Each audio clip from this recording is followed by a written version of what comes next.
So I want you guys to watch this 30-second clip with me. This is a Tesla vehicle on the latest version of FSD, pulling up to a set of lights, about to turn green, just turned green, but an emergency vehicle, sirens blaring, lights flashing has approached, so what has the Tesla done? Like a good human driver, it didn't move, allowing the emergency vehicle to pass safely. Now what did we just witness there? This is called real-world AI, and there are 4 steps that we just saw take place. The first, seeing. Not the hard part, right? You've got some cameras you can see, but seeing isn't everything. The next step, number 2, can you perceive? What are you looking at? And what the vehicle determined, hang on, light just went green, but that's an emergency vehicle and the lights are flashing. What am I supposed to do here? The next step, plan. What should I do? Well, I should wait until it passes safely. And then, of course, act to do what you plan to do, which will stay still. Amazing stuff.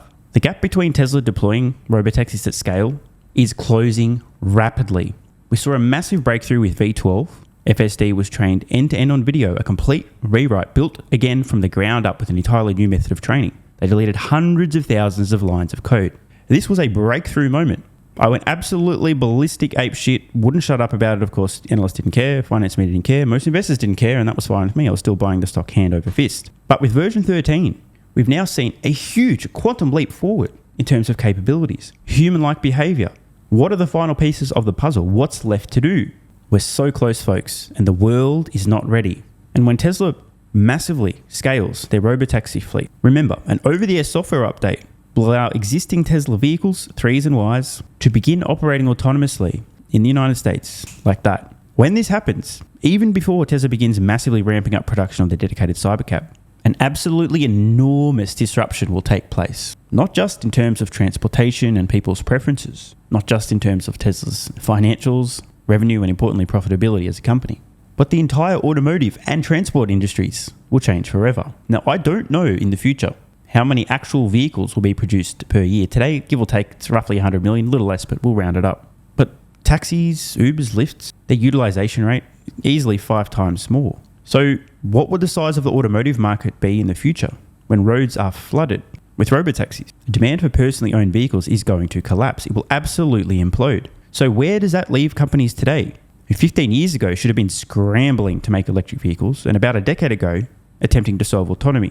The answer to that question is they're fucked. Absolutely, completely and utterly fucked. 15 years ago, instead of these companies scrambling to start producing electric vehicles and then attempting to solve autonomy, nah, we don't need to worry about that. Ignore. Now they're going to pay the ultimate price. Tesla will leave an unintentional trail of destruction in the legacy automotive industry. But they did this to themselves. Now, what are we looking at on screen now? Possibly the most hilarious headline I've read in all of 2024. Honda's CEO struggles to explain why Nissan merger makes sense. By the way, it doesn't, but we'll talk about why they're doing it anyway. Honda CEO said it was, quote, difficult to pinpoint what makes Nissan a strong business partner. So, spoiler alert, in case you don't know, there's been talks, rumours, fairly credible now, of a merger between these two companies, and now the CEO is even addressing this. Now, this is extremely shocking news to hear about a possible merger between two legacy automotive companies. It's not like anyone possibly could have predicted that ahead of time. Wait, hang on up, but there was that guy that's been saying it for 5 years, over and over, obnoxiously, arrogantly, confidently, that legacy auto companies, that was the first step of bankruptcy, they merge, and then they, how curious. So let's read on. This is just, you can't make this shit up, it's hilarious. Okay, so Honda CEO just had a pretty awkward press moment related to its potential merger with Nissan. When asked why Nissan will make a good business partner for the mid-size automaker, by the way, spoiler alert, it won't, but I'll explain what's going on in a moment. The CEO struggled to find the right words before blurting out something that brought laughter to a room full of journalists. Quote, "That's a difficult one," he said. It was an honest statement, perhaps too honest, as it summed up the collective head scratching around the world after the merger talks were revealed. So first of all, nobody should be scratching their heads. This is going to happen. All the legacy automotive companies, it's the first step of bankruptcy. There'll be mergers, acquisitions, joint ventures, partnerships, collaborations, whatever the fuck you want to call it, and then they go bankrupt. So don't be surprised, there will be more. So don't be surprised at the act. The real question is, why would these companies do this? And the answer is sheer desperation. They're already fucked. They know they're fucked. But these two Titanics and other Titanics attempting to merge in the future are just trying to delay the inevitable bankruptcies. Let me explain. They've realised they're fucked. They're just trying to extend the runway a few months, quarters, or maybe even years. The way to do that? Well, we're fucked, and they're also fucked, but what if we combine our fuckedness together and create some new gigafucked entity that now has more assets, we can borrow more money before we go bankrupt? Maybe we now have an excuse because we're combining forces, so we can do lots of layoffs and people won't get as butthurt and mad. Maybe we can scrap some products that are shit and low volume and we shouldn't have been making in the first place. Oh, well, because new strategy now, new entity, new name, new. It's almost like a little cowardly way of doing some of the things they should have been doing independently years ago. But they're still fucked. There's no upside whatsoever for these companies merging, except if you were to put on your tinfoil hat, or alternatively, perhaps just use your brain and think, well, hang on. So if those companies go bankrupt, Nissan, Honda, both Japanese companies, that's going to put a huge fucking hole in the Japanese economy. The government's not going to like that very much. It's going to be a disaster. Independently, if they go bankrupt, that's bad. But what if we're one entity? That's even worse. We've just massively increased the odds of the Japanese government giving us a huge bailout for incompetence. Hey, great idea. Let's merge together and become the Giga Titanic so we have a higher probability of getting a bailout. Now, obviously, that's totally just a conspiracy theory. These companies would never actually be doing that. But I am here to tell you there'll be many more of these mergers, acquisitions, and so on. Every time you see it. No two things. One, they're desperate, and two, it's step one of going bankrupt. Desperate times call for desperate measures. Is there some sort of superpower alliance being formed behind the curtain that the world isn't allowed to know about? Or are these just two automakers struggling in different areas looking to combine efforts to stay competitive in a changing market? Hail Mary or calculated risk? Well, it's definitely a Hail Mary. At first glance, the Honda-Nissan merger looks very much like a Hail Mary. Honda is doing decently well, except for their lack of electric vehicles. But yeah, it has decent gas-powered lineup. Cool. So it's selling dinosaurs that are going extinct soon. Sales will implode. Profits will collapse. That's not a positive point. A popular following and a strong lineup of fake electric vehicles, also known as hybrids, that have been tiding it over. Yeah, so not positive points so far.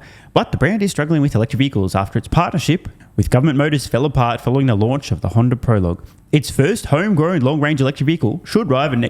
Bro. I can't even fucking talk.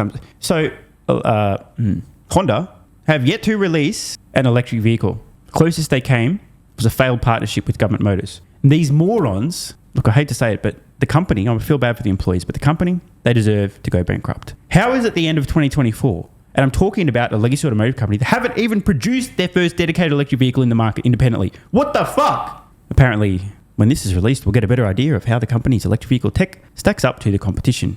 I can spoil this one already.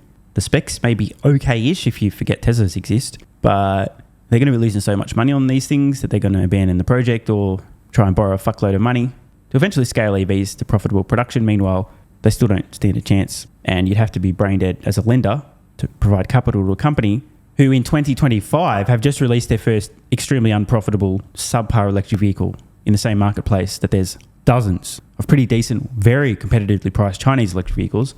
And then, of course, the world's best-selling vehicle is made by Tesla. As for Nissan, it's definitely seen some better days. Nissan's books are a mess. Dealers are in shambles, and its once innovative EV segment, oh, come on, bro, what?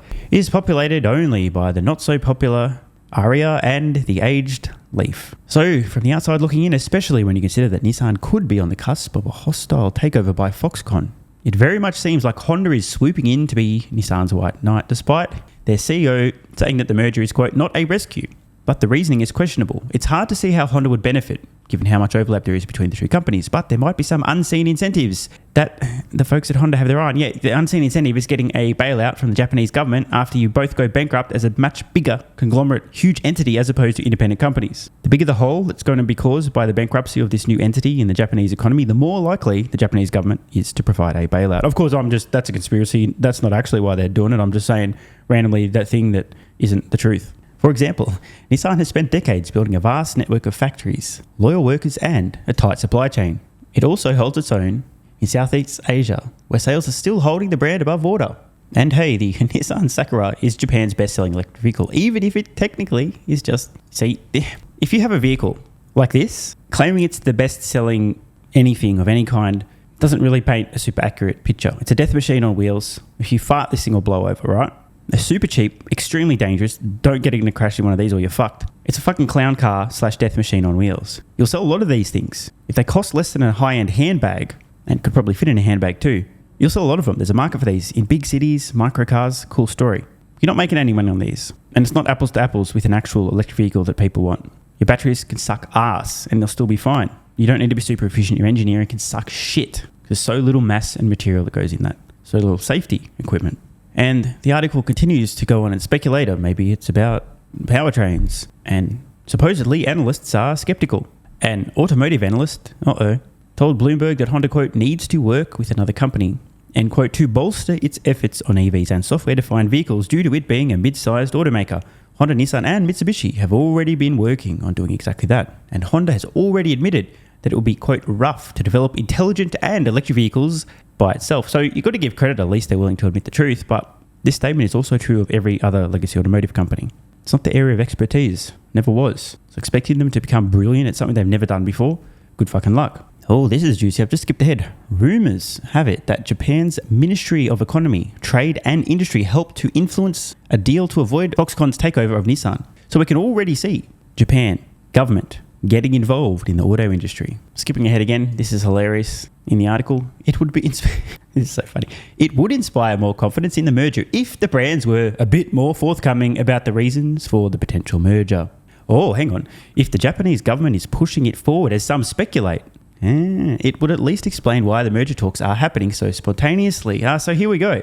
I was saying before, right? Big entity, the Japanese government's trying to get ahead of these inevitable bankruptcies. Go, listen, fucks, you guys need to merge and clean some shit up and lower your costs and not go bankrupt, please. Absolutely hilarious and entirely predictable. 10 years from now, the vast majority of legacy automotive companies will no longer be in business. Mergers, acquisitions, partnerships, joint ventures ain't going to make a fucking difference. That outcome is inevitable. Want more content? Early access? Bunch of perks? Click the links in the pinned comment.